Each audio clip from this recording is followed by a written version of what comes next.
Days after Tim Walz was named Kamala Harris' running mate, US Republicans are turning the focus to his China links, attacking him for his long history with a country seen as Washington's biggest economic and military rival. Republican vice presidential nominee J.D. Vance had a lot to say on this. He turned up the heat. Listen to what he had to say.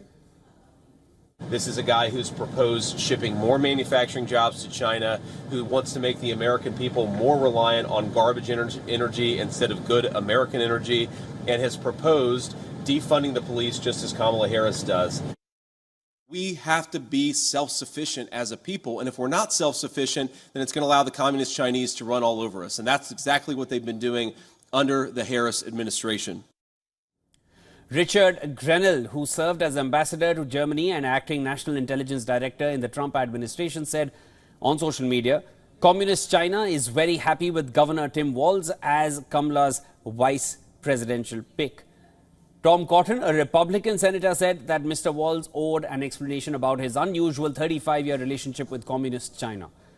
But China specialist Dean Cheng said that Walz traveling to China as a recent college graduate wasn't very significant, given that US views of China had evolved since Walz first went to China in 1989.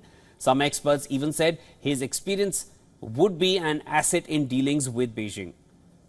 Now let's bring in some history here. Fresh out of college, Tim Walz had moved to China for a year's time. He was working under a Harvard University program where he taught high schoolers English and American history. Coincidentally, this was in 1989, and this is the same year when the Tiananmen Square massacre took place.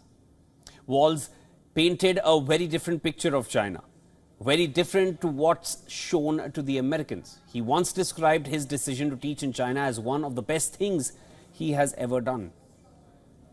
Now, in 2016, he had said, and I'm going to quote here, I don't fall into the category that China necessarily needs to be an adversarial relationship for the US. There are many areas of cooperation that we can work on.